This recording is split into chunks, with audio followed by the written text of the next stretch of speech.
नमस्कार दोस्तों, आप सभी का स्वागत है हमारे YouTube चैनल मान्या लाल किताब रेमेडीज में। आज मैं आपके साथ बात करने जा रहा हूं मकर राशि के बारे में और आज का मुख्य टॉपिक होगा जनवरी 2025 का महीना मकर राशि के जातकों के लिए कैसा रहने वाला है।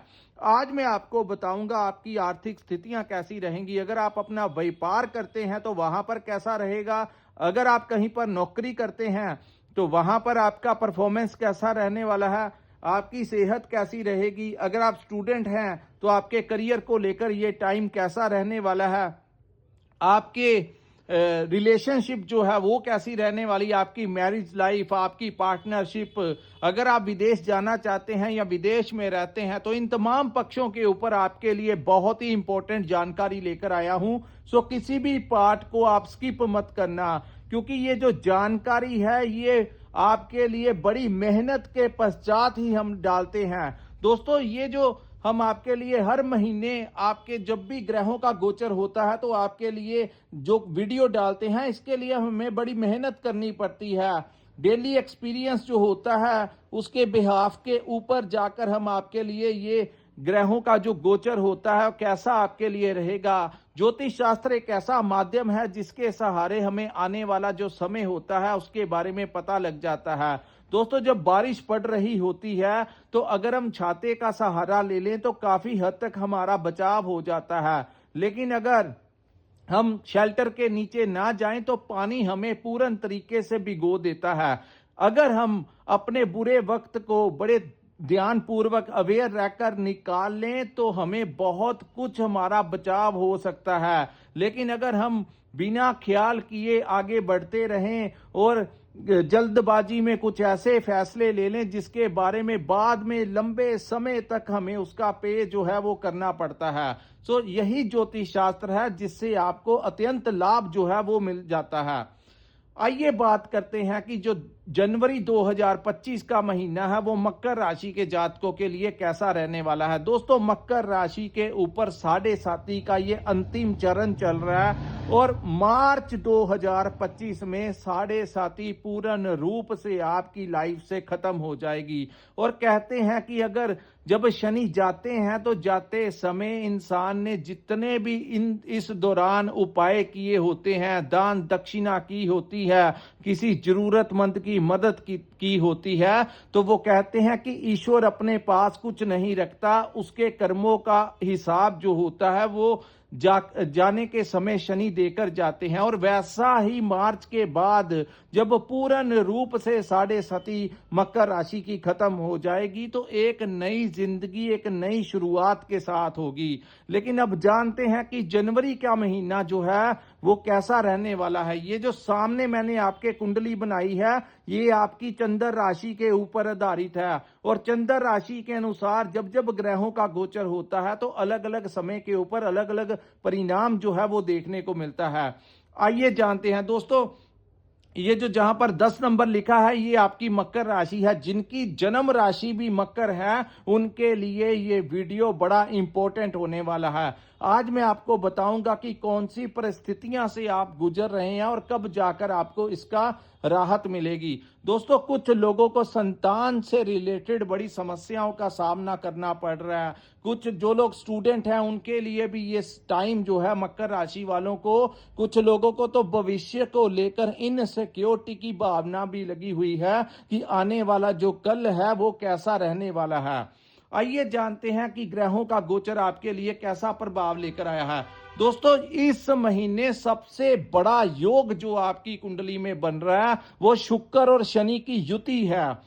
पूरे महीने शुक्र और शनि जो हैं तकरीबन 28 जनवरी तक शुक्र आपके धन के भाव में रहेंगे और शनि के साथ जब ये युति बनती है तो ये महालक्ष्मी योग से कम नहीं होती। बड़ी देर बाद ये युति जो है मकर राशि वालों के लिए इसीलिए खास है क्योंकि ये आपके धन के भाव में ये युति बनी है। आपके कर्म भाव का स्वामी और आपके पंचम भाव का स्वामी आपके धन भाव में शनि देव के साथ विराजमान होने से धन के रास्ते जो हैं इस समय आपके निकलेंगे।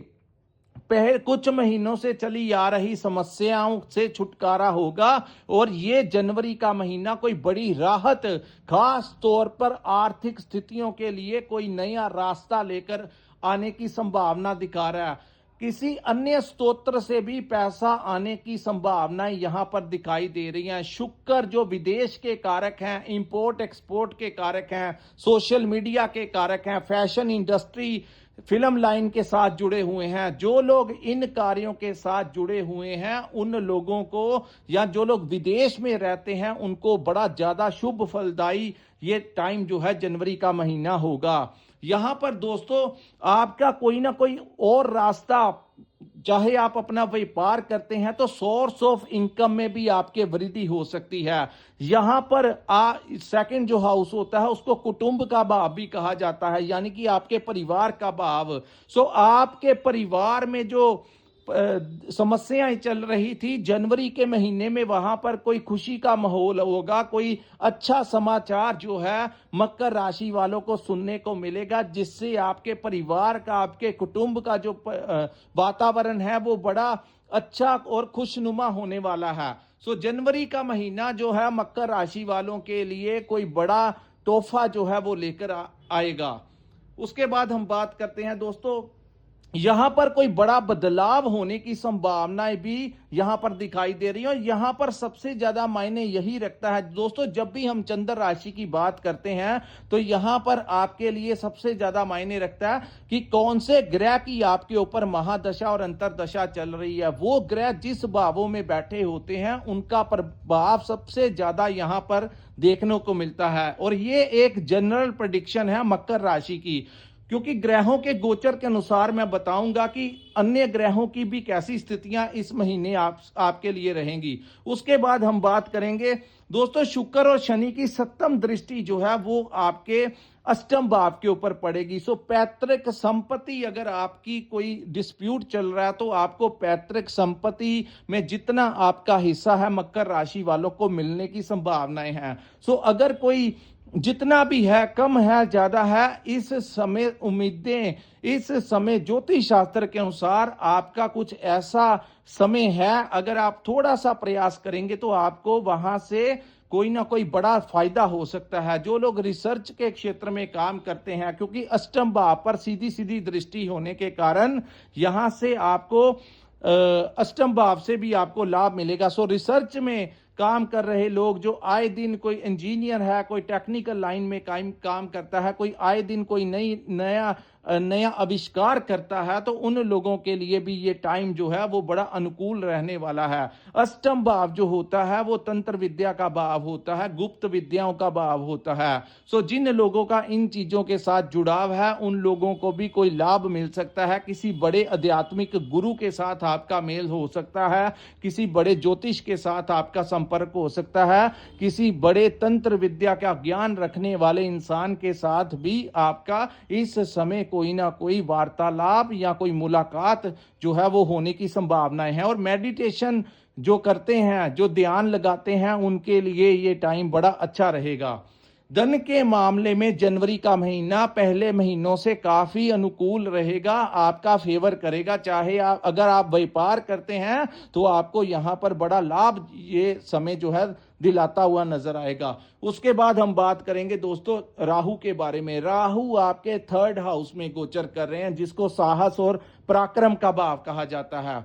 तो राहु के इस गोचर के अनुसार जनवरी के महीने में भी अगर आपके किसी दोस्त मित्र के कारण आपको कोई लाभ मिल सकता है, हो सकता है कि कोई पुरानी पहचान वाला इंसान आपका कोई फेवर कर दे, चाहे नौकरी दिलाने में आपका फेवर कर दे, चाहे आपके प्रमोशन में आपकी मदद कर दे, चाहे व्यापार में आपको कोई क्लाइंट दे दे, कोई नया प्रोजेक्ट आपको दे दे, कोई नया टेंडर ले दे। सो कोई पहचान वाला मित्र जो है वो इस समय आपकी मदद करने के लिए, सो अगर आपका कोई काम अटका हुआ है और आपका कोई पहचान वाला वहां पर लगा हुआ है तो उनसे जाकर बात कीजिए। काफी हद तक यहां पर आपका काम होने की संभावनाएं हैं। इस समय आप मकर राशि के जो जातक है वो नई कोई प्रॉपर्टी ले सकते हैं, कोई नया वाहन जो है इस समय आप अपने लिए खरीद सकते हैं, क्योंकि शुक्र को वाहन का कारक कहा जाता है। और शनि देव की, क्योंकि शनि अब मार्गी हो चुके हैं, तो शनि की दृष्टि जो है ये आपके 4th हाउस के ऊपर पड़ रही है, जहां से आपको कोई प्रॉपर्टी कंसल्टेंट का काम करते हैं तो आपको अच्छा कमीशन हो सकता है। अगर आप कोई नई प्रॉपर्टी लेना चाहते हैं या नया घर लेना चाहते हैं तो ये समय आपके अनुकूल रहेगा। अगर आप कोई प्रॉपर्टी बेचना चाहते हैं तो अच्छे दामों से आपको यहां पर ये प्रॉपर्टी दिला सकते हैं। उसके बाद शनि देव की दसम दृष्टि जो है ये आपके लाभ के बाप के ऊपर पड़ेगी। सो अब शनि मार्गी होने के कारण आपका किसी अन्य स्तोत्र के साथ भी आपका धन जो है वो आ सकता है। यानी कि आप अगर कोई एक व्यापार कर रहे हैं या नौकरी कर रहे हैं, ये मायने नहीं रखता, एक साइड पे भी आपका कोई बिजनेस अगर आप थोड़ा सा प्रयास करेंगे तो इस महीने आपका कोई साइड बिजनेस जहां पर आपको एक अन्य स्तोत्र से पैसा आए वो भी आपके लिए शुरू हो सकता है। उसके बाद हम बात करेंगे दोस्तों गुरु बृहस्पति के बारे में। ये जो गोचर गुरु का है ये मकर राशि वालों के लिए अच्छा नहीं है। गुरु जिस भाव में बैठते हैं उस भाव के परिणामों को खराब कर देते हैं और जहां पर दृष्टियां डालते हैं उन भावों के परिणामों को अच्छा कर देते हैं। सो पंचम भाव में गुरु का बैठना दोस्तों, पंचम भाव जो होता है हमारी संतान का भाव होता है, तो संतान के साथ यहां पर कोई ना कोई संबंध आपका खराब करवा सकते हैं। आपके संतान को लेकर आपकी चिंताएं जो हैं, आपने देखा होगा जैसे ही मई 2024 का समय आया उस समय से लेकर अब तक एक ही परिणाम है कि आपकी संतान के साथ कोई ना कोई उनकी हेल्थ को लेकर, उनके करियर को लेकर आपके मन में परेशानी, उनके लिए चिंताएं जो है वो बनी हुई हैं और उसका मुख्य कारण है कि गुरु यहां पर बैठे हुए हैं।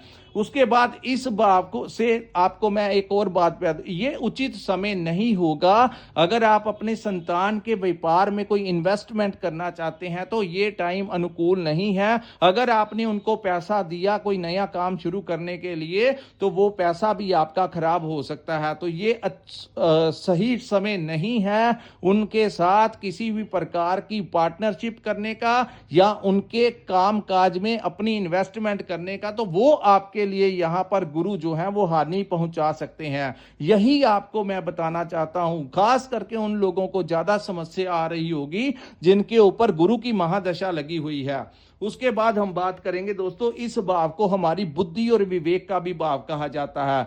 तो प्लानिंग का हमारी बुद्धि कैसे काम करती है। सो गुरु जैसा ग्रह जब पंचम भाव में बैठा है तो कुछ लोगों को समझ ही नहीं लग रहा कि हमें आगे करना क्या है। भविष्य को लेकर चिंताएं जो हैं वो मकर राशि वालों के लिए बनी हुई हैं। कोई जल्दबाजी में इन्वेस्टमेंट करने की जरूरत नहीं है, खास करके शॉर्ट टर्म पीरियड में आपको इन्वेस्ट नहीं करना। अगर आपके पास धन है और आप पैसा लगाना चाहते हैं तो लंबी रेस का घोड़ा बनिए। अगर आप लॉन्ग टर्म पीरियड में इन्वेस्ट करेंगे तो ये टाइम आपके लिए बाद में ठीक हो जाएगा, लेकिन फिलहाल किसी लालच में नहीं आना और शॉर्ट टर्म पीरियड में इन्वेस्ट नहीं करना, आपके पैसे खराब होने की संभावनाएं हैं। सो थोड़ा सा संभल कर इन्वेस्टमेंट करना। तीसरा, इस भाव को लव लाइफ का भी भाव कहा गया है। तो लव लाइफ के लिए भी ये टाइम जो है कुछ ना कुछ परेशानियां जो हैं मकर राशि वालों को बनी हुई हैं। स्टूडेंट्स की बात करें तो पंचम भाव शिक्षा का भी भाव है। तो शिक्षा से कुछ लोगों को समस्या ये आ रही है, मकर राशि जब भी वो पढ़ना चाहते हैं, अपनी किताबें खोलते हैं, अपने क्लासरूम में जाते हैं, लेक्चर अटेंड करने जाते हैं, तो कुछ ना कुछ अड़चन अचानक से उनके शिक्षा में भी आ रही है। खास करके जो लोग हायर स्टडी करना चाहते हैं उनको कोई रास्ता जो है वो नहीं मिल रहा। सो कन्फ्यूजन जो है वो मकर राशि वालों को होने का मेन रीजन जो है कि गुरु जो है वो पंचम भाव में गोचर कर रहे हैं। सो आपको गुरु के निरंतर उपाय करने चाहिए। हालांकि पहले से थोड़ी राहत जो है वो आपको मिलेगी क्योंकि गुरु यहां पर अब वक्री अवस्था में है। पहले जैसा हाल नहीं होगा, जनवरी में कोई राहत मिलेगी, लेकिन फिर भी जिन चीजों से मैंने आपको थोड़ा बचाव करने के लिए कहा वो चीजें जो हैं आप इंप्लीमेंट गलत तरीके से मत करना, जल्दबाजी में मत करना और क्रोध बिल्कुल मत करना। सो इन चीजों से आपको थोड़ा सा बचाव करके चलने की जरूरत है। उसके बाद हम बात करेंगे मंगल ग्रह के बारे में। दोस्तों मंगल जो है वो आपके 7वें भाव में रहेंगे। मंगल इस समय कर्क राशि में गोचर कर रहे हैं जो कि उनकी नीच राशि है। सो 7th हाउस जो होता है ये हमारे व्यापार को भी यहां पे देखा जाता है। आपके जो जहां पर आप नौकरी करते हैं वहां पर भी कोई ना कोई परेशानी आपको मंगल की वजह से हो रही है। एक तो आपको परिस्थितियां समझ नहीं आ रही कि होगा क्या, ऊपर से आपको अपने बॉस और कोलीग्स का भी कुछ ना कुछ सपोर्ट जो है वो नहीं मिल रहा, क्योंकि मंगल जो है वो 7वें भाव में आपके गोचर कर रहे हैं। नौकरी वालों को कोई उतार चढ़ाव की परेशानी रह सकती है। सो आप लोगों के लिए बेहतर होगा कि आप मंगल के उपाय कीजिए। मंगल जो है 7वें भाव में, यहां पर आप लोगों को चाहिए या तो हनुमान चालीसा का जाप करें या मंगल के जो उपाय हैं, जो बनते उपाय हैं, वो आप लोगों के लिए यहां पर फायदेमंद होंगे। और किसी बॉस के साथ आपको विवाद नहीं करना, किसी को लीग के साथ विवाद नहीं करना, अन्यथा यहां पर आपको अपनी नौकरी से भी हाथ धोना पड़ सकता है। आपको ऐसा लगेगा कि आपको अपने डिपार्टमेंट से सपोर्ट जो है वो नहीं मिल रहा। दूसरा, इस भाव को पार्टनरशिप का भी भाव कहा जाता है। तो पार्टनरशिप में काम करने के लिए ये समय उचित नहीं है। दूसरी बात, यहां पर आपको आपकी अपने परिवार में अपने पार्टनर के साथ कोई विवाद हो सकता है, क्योंकि मंगल भी एक उग्र ग्रह की संख्या में आते हैं और 7वें भाव में यहां पर मंगल आप लोगों के पार्टनर के साथ कोई विवाद की स्थितियां पैदा कर सकते हैं। उनकी सेहत को लेकर कोई समस्या आ सकती है। आपको ऐसा लग सकता है कि आपको आपके जीवन साथी का सपोर्ट नहीं मिल रहा। सो पति पत्नी में कोई ना कोई अनबन जो है ये इस समय हो सकती है। सो ये टाइम उचित नहीं है किसी विवाद को बढ़ाने का। ये टाइम आपको शांत रहकर कुछ चीजों को इग्नोर करके चलना होगा, अन्यथा आप मंगल की चपेट में आ जाएंगे और वो विवाद जो है वो बढ़ सकता है। दोस्तों फरवरी तक मंगल जो है ये यही स्थिति में यहां पर रहेंगे। सो आपको थोड़े दिन जो है शांति से ही निकालने होंगे और ये उचित समय नहीं है किसी के साथ पार्टनरशिप में काम करने का, किसी के कहने के ऊपर इन्वेस्टमेंट करने का। खास करके आपको कोई ऐसा कार्य जो जहां पर लालच मिला हो कि 100 रुपया लगाओ आपको 200 मिल जाएगा, वो काम मत करना। हालांकि वो कार्य कर सकते हैं कि 100 रुपया लगाया और 10 रुपए या 5 रुपए या 15 रुपए आपको प्रॉफिट हुआ, तो वहां तक आपको ठीक है। लेकिन बड़ा लालच जो है वो आपको कहीं ना कहीं नुकसान पहुंचा सकता है, तो आपको थोड़ा सा बचाव करके चलना पड़ेगा। हालांकि व्यापार, अगर आप व्यापार कर रहे हैं तो व्यापारियों के लिए यहां पर मंगल जो है वो काफी हद तक ठीक रहेंगे। लेकिन नौकरी वालों के लिए, और दूसरा अपने पार्टनरशिप में या मैरिड लाइफ में कुछ ना कुछ अनबन करवा सकते हैं, तो यहां पर थोड़ा सा आपको बचाव करके चलना पड़ेगा। उसके बाद हम बात करेंगे दोस्तों केतु ग्रह के बारे में। केतु आपके भाग्य भाव में बैठे हैं और जिन लोगों की जन्म कुंडली में केतु भाग्य भाव में बैठे हैं या उच्च के होकर बैठे हैं, तो यहां पर भाग्य का आपको बड़ा सपोर्ट जो है वो मिलता हुआ नजर आएगा। अभी गुरु की दृष्टि जो है केतु के ऊपर पड़ने से आपकी जो मानसिकता होगी उसमें धार्मिक विचार जो हैं, आप चाहे किसी भी धर्म से रिलेटेड हो, आपके अंदर धार्मिक भावनाएं जो हैं वो बढ़ती हुई नजर आएंगी। आप मेडिटेशन कर सकते हैं, आप ध्यान लगाने के लिए ये समय बहुत अच्छा है।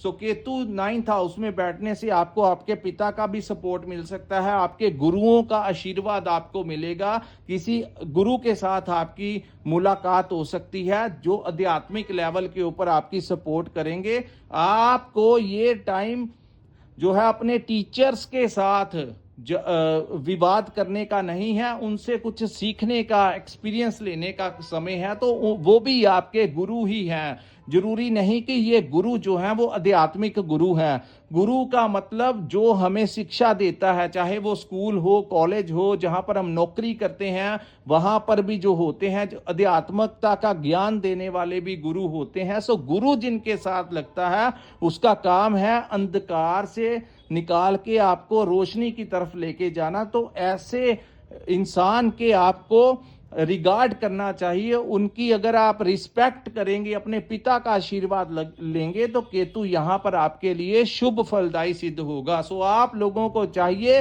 घर से निकलते हुए अपने पिता का आशीर्वाद लेकर निकलेंगे तो काफी हद तक मकर राशि वालों के काफी कष्ट जो हैं वो टल सकते हैं। उसके बाद अपने बड़े गुरुओं का भी आपको मान सम्मान करना होगा, आपके लिए बड़ा उचित रहेगा। उसके बाद हम बात करेंगे दोस्तों सूर्य और बुध के बारे में। 7 जनवरी को बुध जो है आपके धनु राशि में आ जाएंगे और यहां पर सूर्य और बुध की युति बनेगी। सो दोस्तों सूर्य बुध की युति जो है ये 14 जनवरी 2025 तक बनेगी। उसके बाद सूर्य यहां पर से निकलकर आपके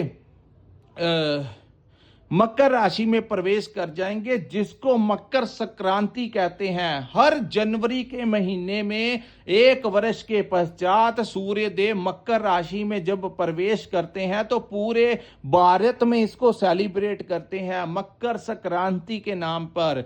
तो सूर्य देव जो हैं वो अति शुभ फलदायी इस समय आप लोगों के लिए होंगे। 12th हाउस में जो लोग राजनीति में जुड़े हुए हैं उनको यहां पर वो लाभ दे सकते हैं। अगर आपका कोई सरकारी आपसे कोई काम अटका हुआ है तो प्रयास कीजिए, आपका काम हो सकता है। यहां पर विदेश जाना चाहते हैं तो जनवरी के महीने में आपका वीजा लग सकता है। विदेश में रह रहे लोगों को यही सूर्य देव आपको यहां पर वहां की सिटीजनशिप दिला सकते हैं। अगर आपने पासपोर्ट अप्लाई किया हुआ है, वहां का ग्रीन कार्ड अप्लाई किया हुआ है तो वहां पर आपको यहां पर यही सूर्य देव जो हैं आपको वहां पर अच्छी सक्सेस दिलाएंगे। खास करके जो लोग विदेश में रहते हैं, किसी जगह से आपको मान सम्मान इज्जत मान मिल सकता है, आपके पिता को कोई बड़ा लाभ मिल सकता है। यही युति कम्युनिकेशन स्किल्स के लिए कहा जाता है। जो लोग कम्युनिकेशन स्किल्स के जरिए पैसा कमाते हैं, मार्केटिंग का काम करते हैं, ट्रेडिंग का काम करते हैं, जो लोग कंसल्टेंसी देते हैं, तो ये 7 से लेकर 14 तक 8 दिन आपके लिए अति शुभ होंगे। यही युति के कारण आप लोग अच्छा खासा धन कमा सकते हैं। अगर आपका कोई जॉब इंटरव्यू है तो इन दिनों अगर आप जाएंगे तो सामने वाला आपकी बातों से इंप्रेस हो जाएगा। सो आपको यहां पर वो बड़ा अच्छा खासा लाभ देगा। लेकिन खर्चे जो हैं वो इस महीने आपके बड़े रहेंगे। हालांकि धन भी आएगा लेकिन दूसरे हाथ से, क्योंकि खर्च के बाब में, यात्राओं के बाब में, ये जो विदेश के बाब में जब भी कोई ग्रैब खर्च के बाब में बैठता है तो आपके खर्च जो हैं वो हो सकते हैं। हालांकि सूर्य देव यहां पर बैठने से आपको कई प्रकार के लाभ दिला सकते हैं। अगर आपने कोई लोन वगैरह अप्लाई किया हुआ है अपने कामकाज को बढ़ाने के लिए, प्रॉपर्टी के लिए, वाहन के लिए, कोई अगर आपने लोन अप्लाई किया हुआ है तो सरकारी बैंक से आपको बड़ा सपोर्ट मिलता हुआ यहां पर नजर आ रहा है। उसके बाद सूर्य 14 के पश्चात निकलकर आपके लगन भाव में आ जाएंगे और जैसे ही वो लगन भाव के आएंगे तो आपको हर जगह से, यानी कि मिडल ऑफ द मंथ के पश्चात का जो समय होगा, अकेला सूर्य देव राजा ही आपकी कुंडली को काफी ज्यादा तक संभाल लेगा। सो पहले 15 दिन आपके मिले जुले निकलेंगे। उसके बाद सूर्य जैसे ही लगन में आएंगे आपको हर प्रकार से सपोर्ट मिलेगा, क्योंकि सूर्य का ये पक्का भाव होता है, लगन का भाव जो होता है। और सूर्य जिसको ग्रहों का राजा कहा जाता है, जैसे ही वो आपके लगन भाव में आएंगे तो आपकी कुंडली में बन रहे अन्य दोष जो हैं उनके ऊपर लगाम आ जाएगी, कॉन्फिडेंस आपका बढ़ जाएगा। जो मानसिक स्थितियां आपको परेशान कर रही हैं उसमें कॉन्फिडेंस आएगा, आगे बढ़ने के लिए प्रेरित होगा। यहां पर आपको थोड़ा सा सर में दर्द या माइग्रेन की या हाई ब्लड प्रेशर वालों को थोड़ी सी समस्या आ सकती है। और सूर्य जब लगन में आएंगे तो आपको राजनीति में लाभ देंगे, डिप्लोमेटिक आपको बनाएंगे, आगे बढ़ने के लिए आपको प्रेरित करेंगे। सो ये महीना का जो अंतिम सेकंड फेस होगा, मिडल ऑफ द मंथ 15 के पश्चात सूर्य जो है आपकी कुंडली को चमका के रख देंगे। जितने भी सरकारी अटके हुए काम है वो आप कर लेना। यही सूर्य फिर आपको आपकी नौकरी में प्रमोशन दिलाएंगे। जाएंगे, फिर आपके वही बॉस या कोलीग्स जो आपको परेशान कर रहे हैं, सूर्य की अवस्था के कारण आपको यहां पर उन्हीं ऑफिसर से लाभ होगा। वही लोग अपना बिहेवियर आपके प्रति चेंज कर लेंगे। आपका अपना होल्ड, आपका अपना दबदबा जो है वो आपके डिपार्टमेंट में कायम होगा। सो थोड़ा सा संभल के रहिए, सिर्फ प्रथम 15 दिन, उसके पश्चात जो समय आएगा वो आपके बड़ा अनुकूल आएगा और आपको हर प्रकार से ये लाभ दिलाता हुआ नजर आ रहा है। तो दोस्तों, ये है मकर राशि वालों के लिए जनवरी 2025 का समय कैसा रहेगा। अगर आपको ये वीडियो अच्छा लगा हो तो कृपया इस वीडियो को लाइक कीजिए, हमारे चैनल को सब्सक्राइब कीजिए और नीचे कमेंट में कमेंट करके बताइए कि आपको वीडियो कैसा लगा। और जिन्होंने अपनी पर्सनल कुंडली का विश्लेषण करवाना होगा, नीचे स्क्रीन के ऊपर एक नंबर दिया हुआ है, वहां पर आप हमारे साथ व्हाट्सएप के ऊपर संपर्क करके अपनी कुंडली का पूर्ण विश्लेषण करवा सकते हैं। इसी के साथ इस वीडियो को मैं विराम लगाता हूं। नमस्कार, जय माता दी।